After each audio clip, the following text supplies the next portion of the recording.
you live ECU? R. Do you bleed purple and gold? Are you ready to hoist the colors? Hoist the colors! It's time for the most in-depth look into the world of ECU athletics. Welcome to Hoist the Colors with your host, Stephen Igo on 94.3 The Game. Watch the show live on Facebook and at 943thegame.com. Here's Stephen Igo. All right, welcome in. It is Hoist the Colors. It is Monday, June 23rd. This will be our last week of programming before our summer hiatus, taking most of, if not all, July off outside of maybe some AAC Media Day coverage in Charlotte. So looking forward to our last week of programming before a nice break. We'll be back for football season. We got a big guest to start off this last week in studio. We're live on YouTube, Facebook, and X. If you got a question, a comment, a concern, drop it there. We'll try and get to it over the course of the next hour. He is Jon Gilbert, Director of Athletics over at East Carolina. Kind enough to stop in studio. Jon, how's it going, man? Good. Thanks for having me. So, plenty to get into. I guess we'll start with the biggest news, the revenue sharing house settlement situation. We'll just dive right in because, we could do a whole show on this alone. Generally, we've been expecting this house settlement to be passed. It has been officially passed. So give us kind of the broad scope view before we dive into the specifics of what this means for East Carolina University. Yeah, we literally could talk the entire show about this one topic, but I'll try to summarize it as best I can. Number one, I'd say we are in a very, very good place. I'm really pleased with the landing spot of where we landed. I think we're going to be extremely competitive in our league. I think we're going to have a small number of schools, ahead of us, but I think out of 14 schools in our league, and let's take out Army, Navy, so let's call it 12 schools, I think we're going to be extremely competitive as it relates to revenue sharing. And so just Reader's Digest version or the Cliff Notes version, it all is going to start with scholarships. So we're going to take baseball to 25 scholarships. We'll do the equal number increase to our women's Olympic sports. That scholarship number, right there alone, that's about $750,000 in new scholarships that will be a part of our revenue share number.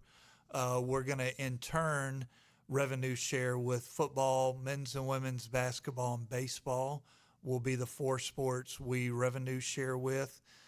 Those revenue share dollars, as mentioned before, largely coming from, TV contracts, buy games, multimedia rights, payments, those avenues, plus our Purple and Gold Society. And then the other piece that we're doing is we're going to provide Alston money to our women's Olympic sports teams equivalent to their scholarship number. So volleyball, softball, swimming, soccer, lacrosse, track. If you're on a full ride, you'll get full Alston money, which will be, total out to about $5,000 a year. If you're on 50%, obviously you'd get $2,500 in Alston. So how we got there from a revenue standpoint is, obviously those conference distributions, multimedia rights, numbers, ticket sales, Purple and Gold Society, and we went to the revenue sharing coaches and said, what can you reallocate to player acquisition? Because that's really going to be the most important thing moving forward is player acquisition. We're only going to be as good as the players we can attract. So when people say, hey, we want a new, whatever that is, we want a new flagpole, we want a new banner, we want new signage, we want new lights, new experience. Yeah. What we have to decide, is it worth spending the money on this versus going out and getting revenue to go essentially have player acquisition. And I think, not to jump around, I think, big picture items, the indoor building, we're one of the few Division 1A schools that haven't had an indoor building. Obviously, we've broken ground. If you drive down Charles, you can see the progress. I think that is like the last big ticket item that you will see athletically. And then obviously we have the baseball expansion, and we'll continue to renovate, refurbish, those types of things. But I've even told our coaches they better get the mindset pretty quickly that beginning July 1, it's a new day. And the way that we have thought in the past from a recruiting standpoint, it's going to change. We're not going to do all the things that we've done in the past to attract and retain talent. We're paying them. And so my focus has been, how do we get more money for our coaches to have funds to go out and acquire talent? And our Pirate Club has been unbelievable. And really, I should back up and say our Boneyard Collective, like the people that started the Boneyard Collective and have run it for the past couple of years, man, they have been a life-saving group, because without them, we wouldn't have what we currently have. And, they've done it without taking any money off the top. They've basically been a pass-through, to help our teams been competitive. So I think it starts with them, but then quickly I would say it shifted to our, Purple and Gold Society AD Excellence Fund, because as people give those funds to us, it helps us offset our expenses where we can shift other revenue to player acquisition. So Jon Gilbert with us, ECU AD, a lot of layers to unpack here. We'll start. So the cap that at the top of the food chain that they can spend on revenue sharing is what, $20.5 million or in that range. Where do you have a number where ECU is going to fall right now? And I don't know if you can share that. Is that going to be is all this going to be public information for the public schools too? How's all that going to work? Yeah, at the top end, it's $20.5 million, and again, it includes any new scholarships up to $2.5 million, new Austin money, plus actual revenue share dollars, and obviously ECU is going to be well below the cap. I feel really good about our number.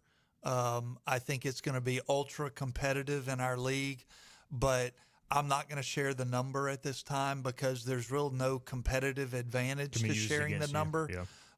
So talking to other ADs in the league, I have a pretty good idea about where we're going to fall. And I really do think we're going to be in that, out of 12 teams, I'd say in that 3, 4, 5 window where it's going to be really competitive. And that can grow. Now it's a 1-year proposition because, depending on how we do this year, it's just human nature. If we do really well, that number can grow. If we don't do well, people can pull back and that number, may not be as high. But in year one, I'm super pleased about where we landed.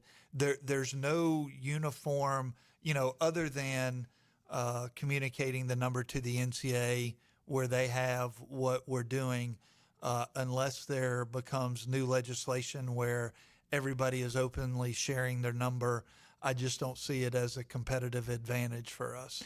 So you guys going from 11.7 baseball scholarships to 25, and then you mentioned you have to, match that on the women's side as well across multiple sports most likely. So I mean that you mentioned that's a huge expense increase, but obviously competing nationally in baseball is important to this fan base too. And I know it's not a revenue generation sport, but you can see like with Coastal Carolina what it means to their program. What it means to ECU. So just the importance of going to that level for baseball, which I'm sure maybe not as many schools are doing. Well, I'd look at it like this. We are revenue sharing with football, men's and women's basketball, and baseball. We're not profit sharing. And so there's a big difference in the two. But again, based on our peers and the landscape, I feel really good where we are in year one. Are the SEC schools? Do you know if they're planning to fund all 34 baseball scholarships? Yeah, it's all over the board. Yeah. I've talked to a few SEC that think they're going to be in the mid-20s. You're going to see schools that are ultra resourced that they're going to go all in. But I'd also say this: the most resource schools are not always winning. You see it all the time. You see a Murray State and Coastal Carolina. They're a lot more resource schools than those two that didn't make it to Omaha. So NIL, Team Boneyard will still exist outside of ECU Athletics, but it'll be more, we have the whole Deloitte situation, the clearinghouse now that's coming into play. So everything that they try to do for NIL, will that have to go through clearinghouse? So I think Team Boneyard will shortly phase out where all of the revenue sharing that we'll do will come directly from the university and the athletic department. There still will be NIL deals, and as long as the business or entity, they have to put the request forward through Deloitte, through the clearinghouse, to say, hey, we want this player to go sign autographs at this location, and we're gonna pay him this amount. As long as all that passes muster, there still will be NIL opportunities out there. They just won't flow through Team Boneyard. They'll flow through, the student athlete directly from the business. Gotcha. Or the individual person. All right, Kenny Curlin says, shouldn't the university, I think he means universities, come together and have players sign contracts? Wouldn't that be the best way to move forward? So the players, they are signing a contract with this situation, right? Yeah, so all of our revenue share teams, those student athletes will sign a contract with the institution. And so have you seen many instances, and this is kind of going maybe a little bit off the board, but like a multi-year contract, is that allowed? Or is it more just year to year for the most part? You can do multi-year. Obviously, we want to do everything we can to protect the institution. Yeah. But you also, from a funding standpoint, you have to be willing to commit to multi-year funding. And again, this is a year-to-year right now. We just figured out how to fund year one. I'm not ready to fund year two at this point. So July 1, will you guys right then start assuming these contracts and paying the players?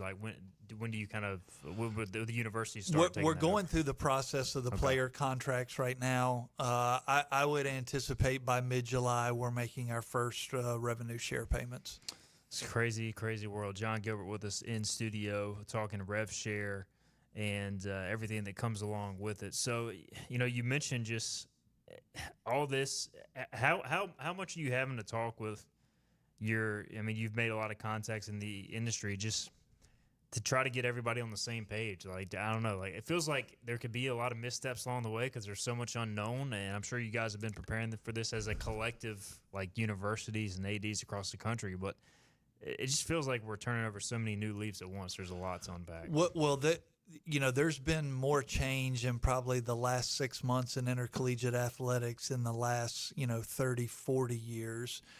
And so it's a lot, and it's a new mindset that if you don't adapt pretty quickly, you will get left behind. And so I want to make sure that we collectively are making the best decisions to put ECU's best foot forward and make the best decisions to make sure that we, remain competitive in the landscape. And this isn't just falling on me. I look at the team of, Ryan Robinson and J.J. McLam and Alex Keddy and our legal team and Stephanie Coleman, our CFO on campus, outside help with Deloitte. There are a team of people, looking and talking through this, to make sure that we are collectively, putting our best foot forward to, be competitive, remain competitive, but also make sure that we're making the best decisions on behalf of the institution. I know the general consensus model that was reported on a lot, John, was like 75% rev share to football, 15 to men's basketball, 5 to women's, and 5 to other sports. So is that, you don't have to share the exact numbers, but is that kind of the ballpark y'all are shooting for too? I think that was a general guideline. Yeah. I don't think that is a hard and fast number. Right. And, our numbers will be somewhere around there, but not exact. Okay. All right, we'll get a break in. Jon Gilbert with us here, ECU Director of Athletics. We'll hit on more topics as well, continue on rev share. If you guys got any questions, drop them. We've already got some submitted on Twitter we'll get to as well and hit on some other things. This is Hoist the Colors on a Monday. We'll be right back. The team of Flatlands Jessup is working overtime to help ensure that Eastern North Carolinians like you get the health insurance help you need this open enrollment period. New legislation passed, meaning more people than ever qualify for affordable coverage. Let us help you today. Big tax credits are back. Get a 30% tax credit, up to $2,000 off your new Mitsubishi electric heat pump install. Let Comfort Master help you take advantage of the tax credits with a qualifying Mitsubishi electric ducted heat pump or non-ducted Mitsubishi electric mini splits. Mitsubishi electric mini splits are ideal for bonus rooms, garages, or sunrooms. If you need a new HVAC unit, call Comfort Master today. Call Comfort Master. Call Comfort Master. At Parker's Barbecue, our family has been serving your family for 3 generations. For that, we say thank you. Blessing families every Thursday. Kids eat free all day. That's the Parker's way. Legendary food served from our 3 locations. Always quick, always delicious. That's the Parker's way. At Parker's, our mission is to impact our customers through Christ-like service in a way that feeds them both physically and spiritually. That is the Parker's way. You know what the problem is with standard belts? Usually you have to choose between too tight or the opposite, too loose. But with Anson Belt and Buckle, you don't have to choose.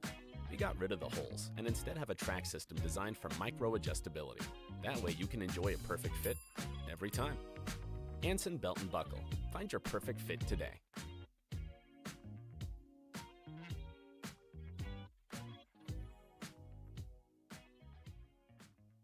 Healthwise Pharmacy rounds the bases with all of your infusion, retail, compounding, and medical equipment needs. Locally owned and operated by pharmacist Marcy Parker, Healthwise has grown to be your most trusted provider for infusion services. Currently providing in-home or on-site infusions in North Carolina, South Carolina, and Virginia. Visit Healthwise Pharmacy at 615B South Memorial Drive or call 252-295-0059 to speak to a patient service representative to find the option that best suits your needs. Tired of the 1-800 numbers advertising Medicare products? Flatlands Jessup has 6 offices all throughout Eastern North Carolina. Get face-to-face help from our local award-winning licensed team. Stop by today. Flatlands Jessup, your whole world covered. It's back.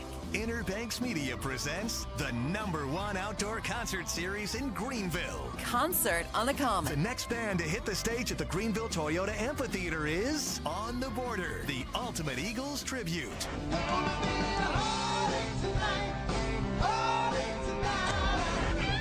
Get more details on this year's concert series at concertonthecommon.org.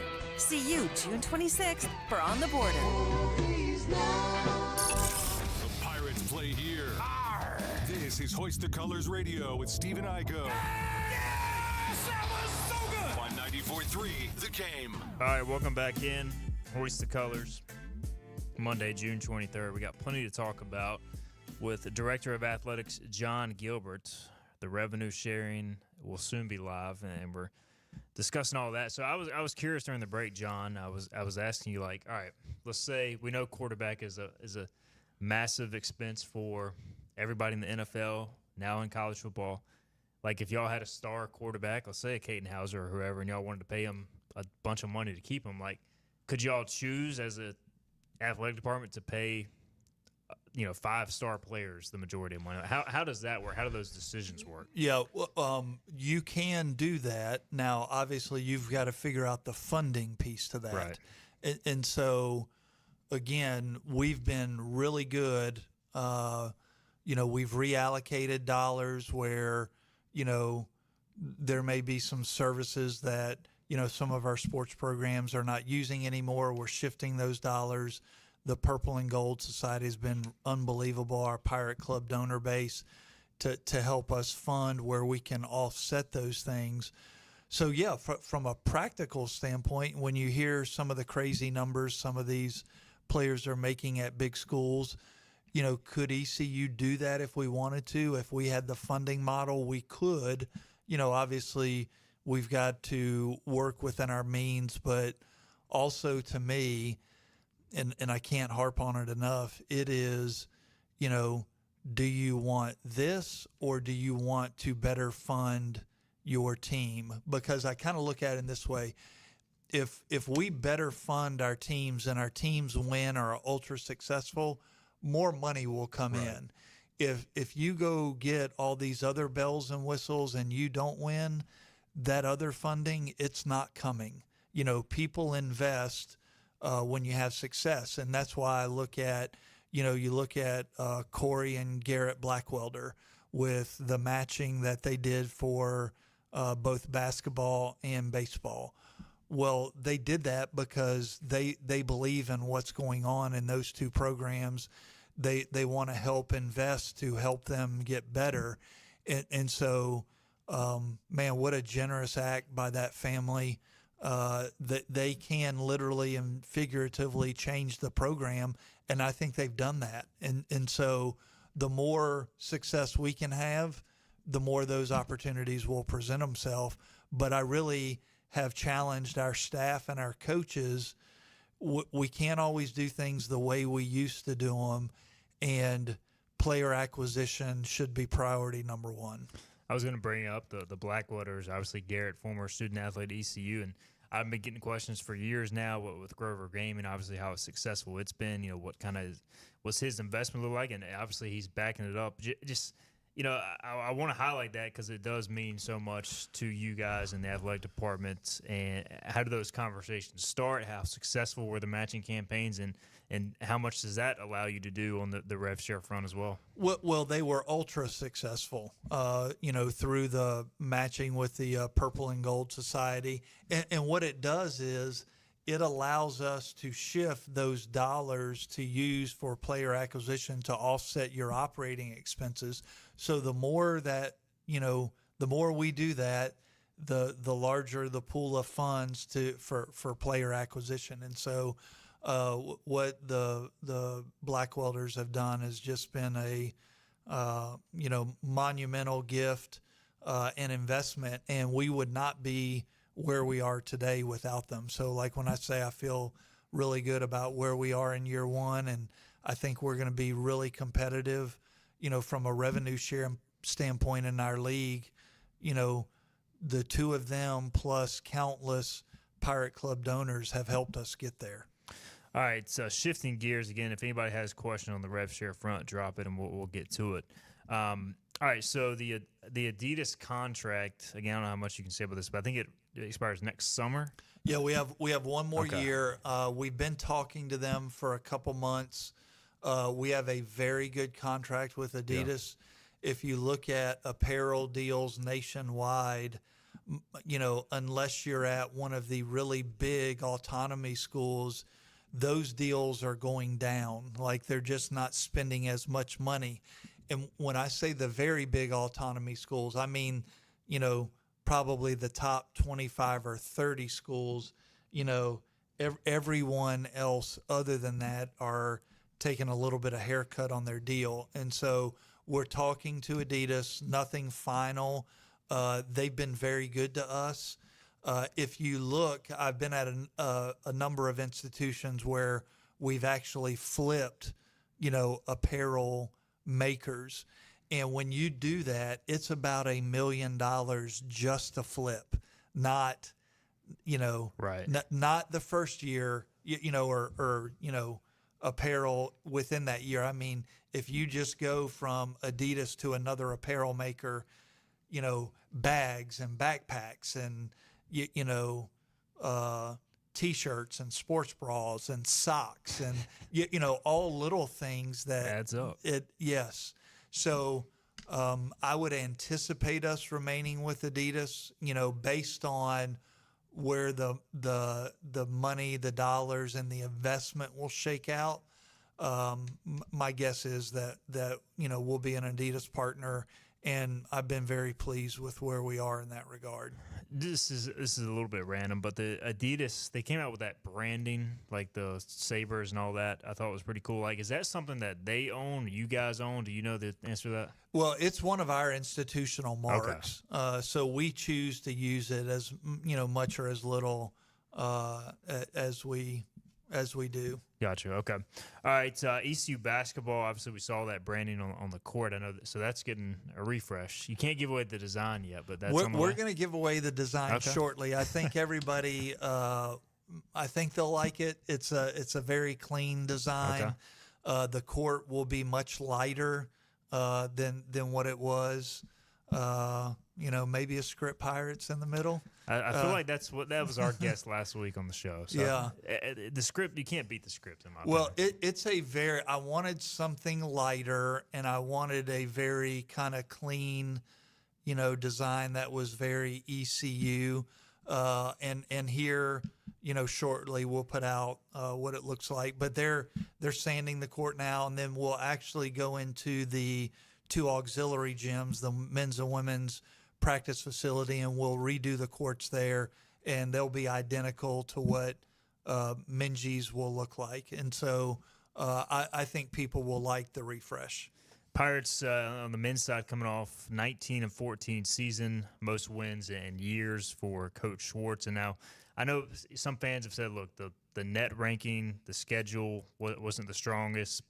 And you guys, you did give him the 1-year extension. I think because 3 years left on his contract. And I know there were some that, I don't know, they questioned why give him the 1-year extension. I know you guys feel strongly about Coach Schwartz, so I'll just let you kind of explain that decision at the end of the season. Yeah, well, I think a couple things. One, I was really pleased with how we finished. There were not many teams that were ascending, towards the end of the year. If you look at the pieces that Coach Schwartz brought in, I felt like we did a really good job of going to the portal and finding the right pieces. I kept going back to this. Like when you look at it, it's the first winning season we had since, I think, 2013. CIT year. And it was the most wins in any conference we had been in since 1974. That is a long time. And if you look at our basketball tradition, look, no one cares more about basketball winning than me. Like, there's no reason why ECU cannot be successful in basketball. I will believe that till the day that I am not here. I just think we can.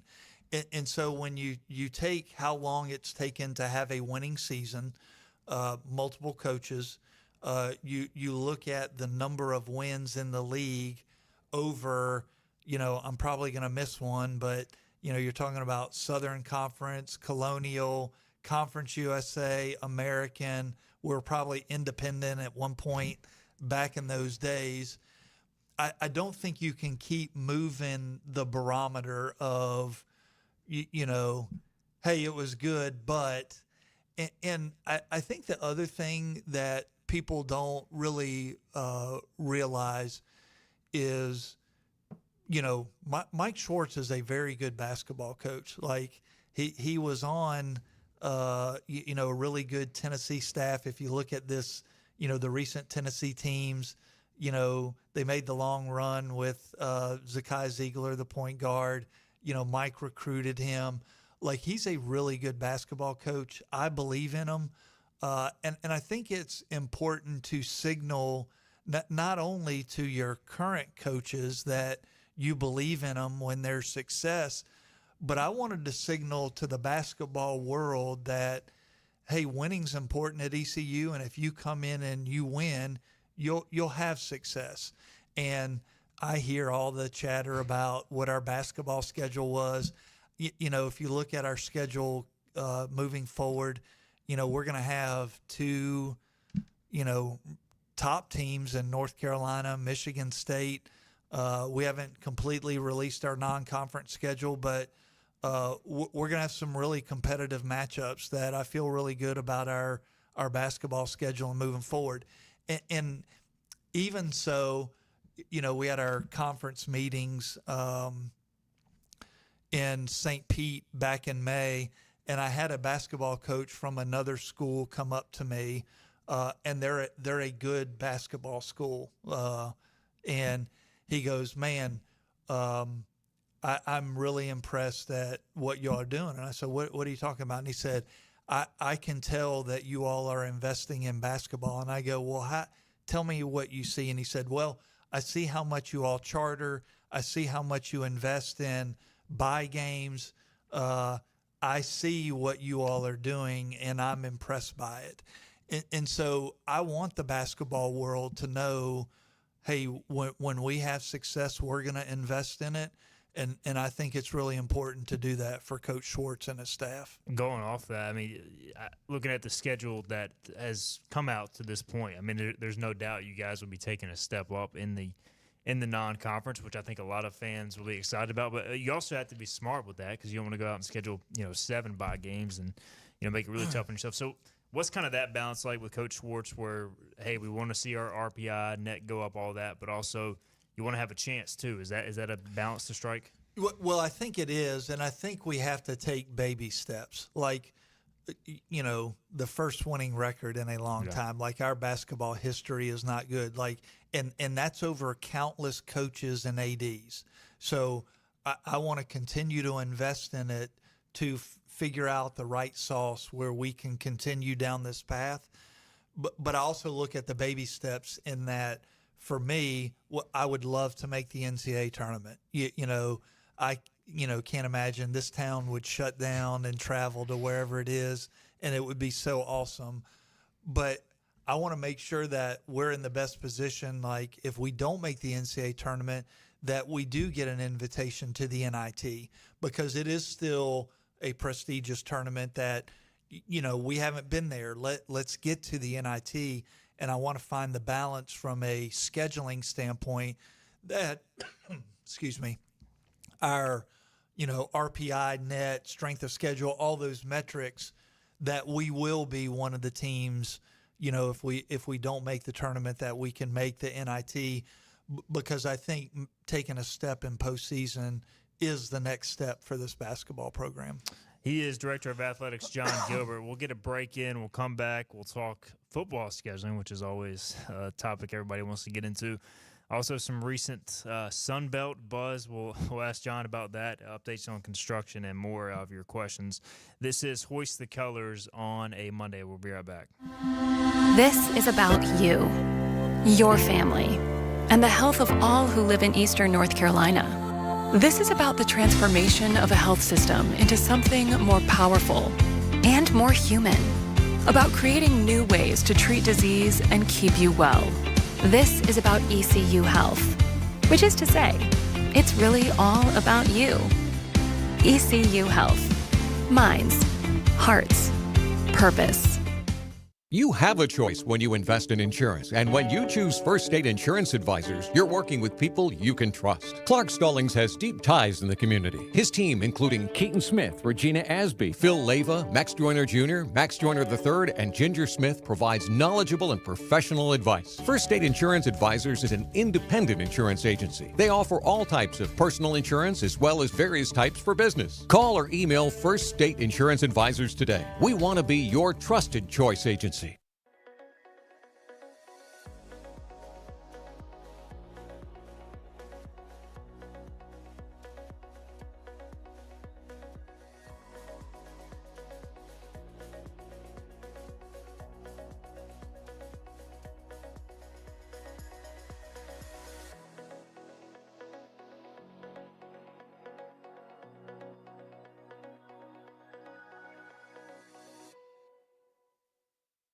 Other restaurants claim their food is fresh and fast, but are they friendly? At Moore's, you're treated like family the minute you walk into their doors, with locations in Winterville, New Bern, Swansboro, Morehead City, and Jacksonville. We've been practicing what we preach since 1945. At Moore's, our barbecue is slow cooked and smoked over real wood daily until it's so tender it's falling off the bone. Combined with our fresh chicken, cooked-to-order seafood, and homemade fixins, we're sure you'll agree. If it's not Moore's, it's less.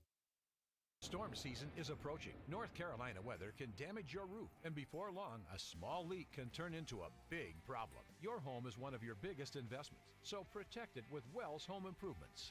We work with all insurance companies for a hassle-free roof installation experience. Call us today and get 10% off your roof installation when you mention this commercial. 252-227-8403 or visit us online at wellshomeimprovements.com. Wells Home Improvements. Local, honest, dependable.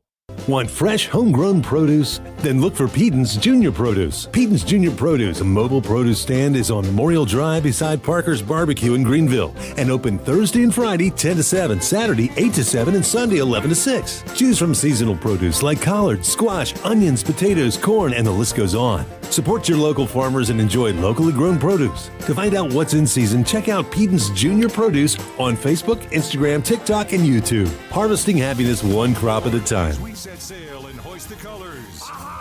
matey. Back to the show with Stephen Igo on 94.3 The Game. All right, welcome back in. Hoist the colors. A couple more segments left with Jon Gilbert, who was very gracious with his time today. Stopped in the studio for the full hour. We'll get into football scheduling for a minute. We've got John Moody wants to know if you're willing to break any news on the football scheduling front. We'll see about that. But first, I do want to address the situation. Look, there's been former track and field coach, assistant coach David Price. There's been some social media posts from him and others. He was an assistant of 22 years. He had insinuated in a social media post about some sort of bullying from his perspective. He didn't name anybody by names, but I'll just let you address this, John. I know he was a longtime assistant of former head coach Kurt Kraft, and have you been able to do any searching in that situation, or what have you been able to discover or find? When you run an athletic department, it is a very complex ecosystem, and when you talk about matters like that, to me, I don't, discuss personnel matters. Yeah.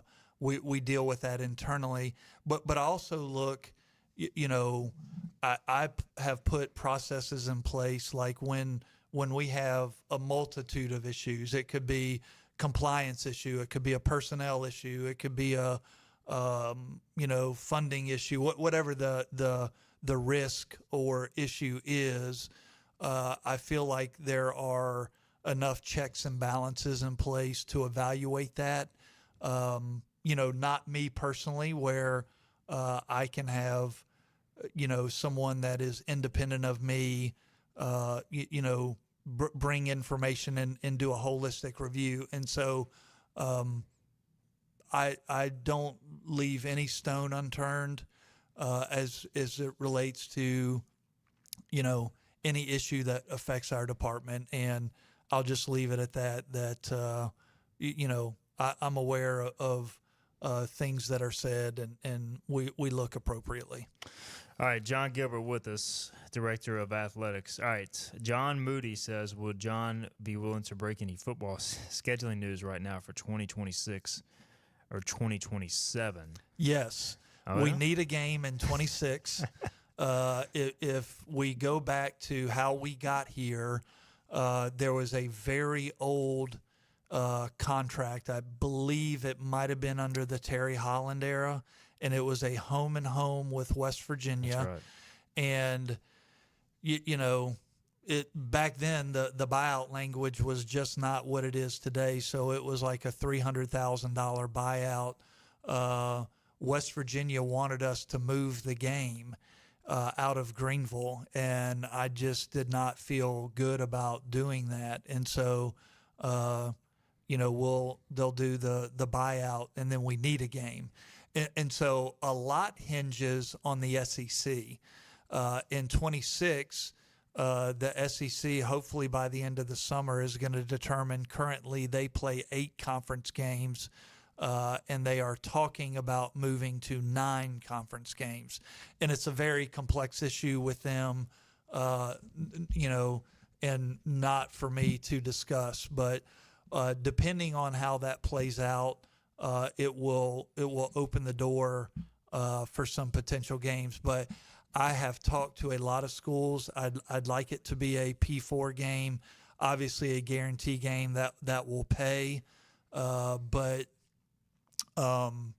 we need a game. We're looking, and I am anticipating, it being a P4 bye type game. So I would anticipate us going on the road, and we'll see how that plays out.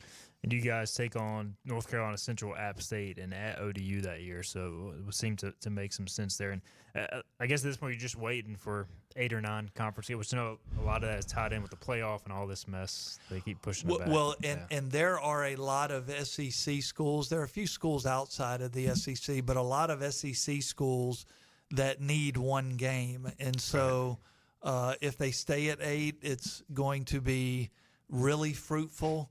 If they go to 9, we've got some work to do to put ourselves in the best position for, as big a game as we can get. And I'd also say this, when West Virginia did this, from a timing standpoint, like, we are scheduling so far in advance. I hate it, but it's just kind of part of, the system that's in place. I wish we scheduled not that far out to create better matchups, but it is what it is. So when West Virginia did that, it's not like it's this whole group of schools that are available. So we've got some work to do, but again, I want to do the best, from a financial standpoint, because if we do get a big buy game, like, part of those funds go to help revenue sharing. Right. 27, you guys are scheduled right now to host Western Carolina, Wake Forest, and Georgia State. So I can't remember if we talked about this on the air or not, but, I know that it's long been rumored a game at Northwestern could potentially happen. Is there any update on that? Is that still no formal announcement on that, but coming soon? Hope to have something finalized here shortly. Okay. And then 28, and you guys are already full, and so basically right now y'all are looking more in the 2030s if you want to schedule something. I always get the App State question of, is that a series that could get continued? I know somebody wanted me to ask. Is that a possibility? I'm looking on my phone Yeah. right now. In 29, we are at Clemson, ODU at home, Liberty at home. Need a game. Now, that game is probably going to be an FCS game in 29. In 30, we are Norfolk State at home, at South Carolina, at Old Dominion. Need a game. All for Doug at App. He and I talk pretty often. That extending that does interest me. But, example, in 30, again, Norfolk State at home, at South Carolina, at ODU. I couldn't go to App. I would need App to come to us or something like that. And then really our schedule opens up where we need multiple games starting in 31 and above, which is crazy to even think that we're talking about that right now. So really 29, 26 with a P4 game, and 29 for an FCS game are really the two games that we need. But I'm looking at the 28 season. NC State at home, Coastal Carolina at home, Charleston Southern at home, and at Wake Forest. That's a good schedule. It's a pretty competitive schedule. So I think we're putting pretty competitive schedules on the table. And I want to play a competitive schedule. Richard Osberg says, great to see you representing ECU in Omaha. So you were in Omaha, obviously part of the NCAA baseball selection committee, and hope to see the Pirates there soon. But I know I've never been. I'm waiting for the Pirates to go, but pretty awesome atmosphere. Well, it's unbelievable. I go back to my earlier time at the University of Alabama. We went there 3 times when I worked there at Alabama. And one year we played LSU in the final and lost. But it's an unbelievable experience. That was the old Rosenblatt. Yeah. And then the last 2 years I've been on the committee, I went out early on Wednesday and stayed through the first Monday. And you get to see all the teams. You get to know the coaches because, you're dealing with them, throughout the spring. It's an unbelievable atmosphere. I know the Pirates will, we'll get there one day. And really, you look over the last couple of years and just sitting there and seeing it, we certainly have had teams that are good enough to get there. It takes so many breaks and luck along the way. Part of it is the draw, who you get, who you match up with, all those things. So I think we're right there. Obviously, the type of program that Cliff has established. I don't think people give enough credit to hosting 4 regionals in a row. I mean, that is unheard of at a lot of places. And for us to do that, just really impressive. And then, you look at the run that we made this year to get to a regional final when, we had our struggles, but the guys found a way at the end of the year, and obviously really fun to watch, and they lost to a really good Coastal team. But the game's changing. It is back to, player acquisition, and our fan base, they can help with that. All right, we'll get our final break in. We'll come back. We got some more comments and questions we'll get to. A few people want to know some things about scheduling. We'll address that to wrap up the show. Also hit on the Sun Belt stuff that came out last week and more if we have time. This is Hoist the Colors on a Monday. Hi, I'm D.R. Alligood. And I'm his daughter, Jessica. For 11 years, we have built quality driveways and parking lots for both your residential and commercial needs. We also offer free on-site quotes to have your custom driveways built the way you want. 252-946-1227. Your roof is a vital part of protecting your home and family from dangerous storms and hurricanes. At Assist Roofing, we install and maintain metal roofing that provides precise protection. Add value to your home while lowering utility costs with a fortified roof to last a lifetime. With 0% financing, grants, and Energy Star Green Roofing tax credit available. Call us to schedule a free consultation so you can weather any storm with confidence.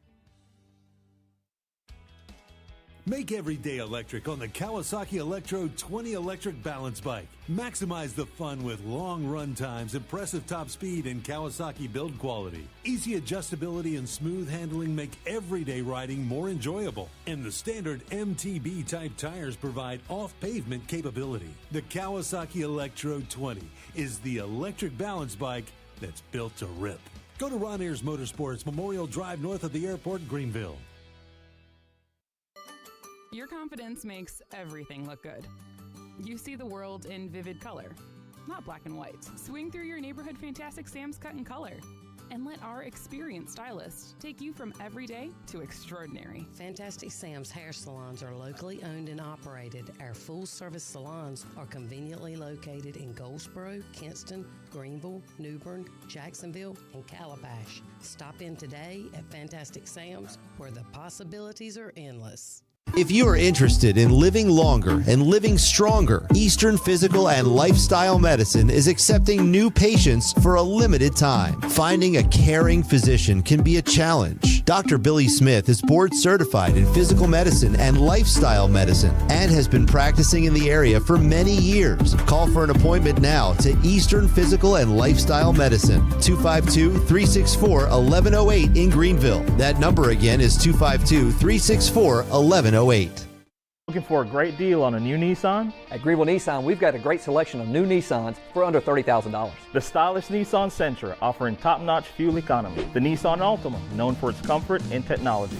The Nissan Kicks, the perfect combination with its compact design and performance. The Nissan Versa, delivering incredible value without compromising on features. And don't forget the Nissan Rogue, an award winner for 10 years in a row. Drive it home just for $22 down and $349 a month. Visit GreenvilleNissan.com today. Greenville Nissan, where we drive to serve. For 11 years, we have built quality driveways and parking lots for both your residential and commercial needs. We also offer free on-site quotes to have your custom driveways built the way you want. 252-9. We're live with Stephen Igo on 94.3 The Game. Hoist the Johnny Roger! Now, back to Hoist the Colors. All right, welcome back in. Hoist the Colors. Final segment. Jon Gilbert has been awesome with his time today in studio, ECU Director of Athletics. We were talking scheduling, which is always a hot topic. Kenny Curlins throws out he wants a game at Vanderbilt, John. So Pirate Nation can travel to Nashville. There are you would be amazed at the schools that I talk to that tell us no. Yeah. There are a lot. And in fact, I was with AD at a very big school recently and said, hey, man, play us in like 29, pay us a guarantee, whatever. And he was like, there's no chance I'm playing you. Because, like when we beat NC State, it's awesome for our fan base and just great for Eastern North Carolina in general. The negative side is all these coaches and AD see it and they go, we don't want to play you. Going off that, Gordon, with a question about has there been any more energy behind the legislator requiring UNC system institutions to play each other in football and basketball? So I know there's a lot going on with the betting and all that right now in the same field. There's a lot of discussion about that and tied into the sports gambling, and I would just say that has not resolved itself. Obviously, we've got NC State on the books this year in 28 for football. We're going to play Carolina in men's basketball this year, December 22nd, I believe. So we'll continue to beat that drum. So last week there was a report that came out saying that the Sun Belt had reached out to ECU to gauge interest. I know you guys are very happy in the American, but just any thoughts on that report? Well, number one, I'd say we have a unbelievable commissioner that is ultra aggressive on, marketing, fundraising, revenue generation. Like he really is willing and able to private equity to kind of push the envelope. And so I feel really good about the leadership of our league and where we are. I also remind people because, obviously everybody – they like the regional concept, which I like playing regional games. When the Pirates travel to NC State, I don't know who else is on NC State's schedule. They're not going to sell the tickets or the beer that they do when the Pirates come to play. So, we are going to financially benefit them when we come there. So I like regional scheduling. But the reality is, we're getting $7.5 million a year per school in the American compared to $2 million in the Sun Belt. And then depending on when you exit your league, we could have a $20 to $25 million exit fee. The mathematical equation does not work. Makes a lot of sense for sure from you guys' perspective.